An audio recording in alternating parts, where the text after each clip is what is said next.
किसी ने बड़े कमाल की बात कही है कि आपके कर्म ही आपकी पहचान है, वरना इस दुनिया में एक नाम के तो हजारों इंसान हैं।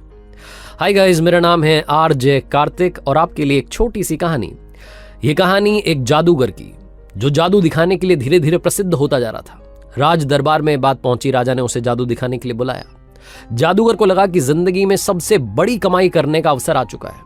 जादूगर ये सोच रहा था कि वो सबसे अच्छा जादू दिखाएगा और सबसे ज्यादा इनाम राजा जी से पालेगा। दरबार में पहुंचा, सोचते हुए जा रहा था कि कौन सा जादू दिखाऊं।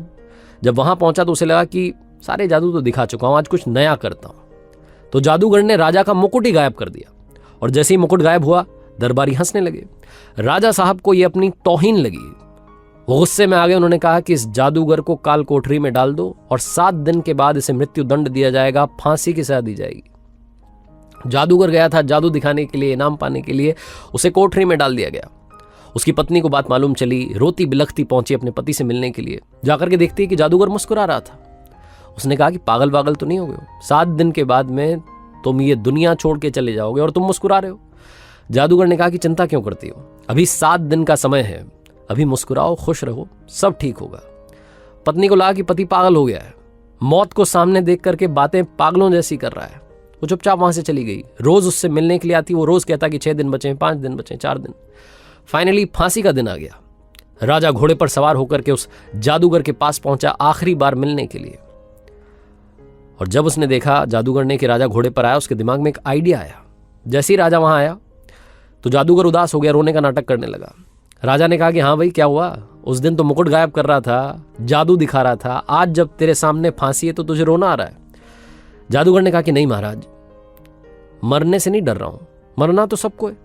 मुझे इस बात का डर है कि बरसों से एक कला सीख रहा था, अपने घोड़े को उड़ना सिखा रहा था, उसे उड़ाना चाहता था।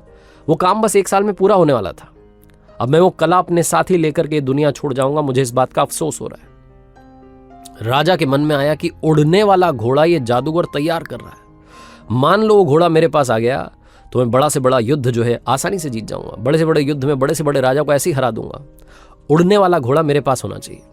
इसी लालच में राजा ने उससे कहा, जादूगर से, कि एक काम करते हैं, 1 साल का तुम्हें समय देता हूं। 1 साल के बाद में अगर वो घोड़ा मुझे दे दिया तो बात ठीक है, लेकिन अगर नहीं दिया तो तुम्हें फांसी की सजा दे दी जाएगी 1 साल के बाद में। तब तक के लिए तुम्हें रिहा किया जाता है। तो 1 साल के लिए इसको बरी कर दिया गया। जादूगर सीधा अपने घर पहुंचा। वहां जाकर के देखता है मातम छाया हुआ था, लोग रो रहे थे, रिश्तेदार आए हुए थे, इसकी पत्नी रो रही थी। लेकिन अपने पति को जिंदा देख करके वो मुस्कुराने लगी, खुश हो गई। सब लोग खुश रहे। आधे 1 घंटे के बाद में सब लोग चले गए, घर में पति पत्नी बचे। पत्नी ने फिर से पूछा, एक बात बताओ, राजा ने आपको छोड़ कैसे दिया? तो जादूगर ने कहा कि एक शर्त पर छोड़ा है, 1 साल के अंदर मुझे उन्हें उड़ने वाला घोड़ा देना है। तो पत्नी जो थी वो फिर से गुस्सा होने लगी, कहने लगी कि पागल हो गए हो, ये क्या तुम वादा करके आ गए? उड़ने वाला घोड़ा हम बना ही नहीं सकते। जादूगर ने कहा, मालूम है मुझे नहीं बन सकता, लेकिन 1 साल का समय है, इस 1 साल में खुश रहो, मुस्कुराओ, इस जिंदगी को जियो, बस यही कहना चाहता हूं। पत्नी ने कहा कि फिर से तुम्हारा ज्ञान चालू हो गया। जादूगर ने बहुत समझाया कि खुश रहो, सब ठीक होगा। और कमाल ये हुआ कि उस 1 साल के अंदर ही 6 महीने के अंदर राजा की मृत्यु हो गई। 3 महीने के अंदर घोड़ा मर गया। कौन सा घोड़ा, कौन सा राजा, बात ही खत्म हो गई। जादूगर जो कह रहा था कि चिंता मत करो, बात बिल्कुल सही रही। छोटी सी मजेदार कहानी है, लेकिन हमें सिखाती है कि जिंदगी में हम में से बहुत सारे लोग आज में खुश नहीं है। हम कल की चिंता करके दुखी हो रहे हैं। हमें लगता है कि कल ये प्रॉब्लम आएगी, क्या होगा, कैसे होगा, उसको सोच सोच करके आज दुखी हो रहे हैं। आज हमारे पास में सब कुछ है, मुस्कान है, फैमिली है, लेकिन हम खुश नहीं हैं। हम कल की चिंता में दुखी हैं। ये जादूगर की छोटी सी कहानी हमें यही सिखाती है कि जो होगा देखा जाएगा। जिंदगी में ये फंडा भी बड़ा काम आता है। मैंने कहीं पर पढ़ा था कि अगर आप किसी समस्या के बारे में 5 मिनट सोचते हैं और उसका हल नहीं निकाल सकते, तो आपको उस समस्या की चिंता ही नहीं करनी चाहिए, उसे ऊपर वाले पर छोड़ देना चाहिए। आरजे कार्तिक एक बार फिर आपसे कहेगा, आज में जिएं, आज में रहें, आज में मुस्कुराएं।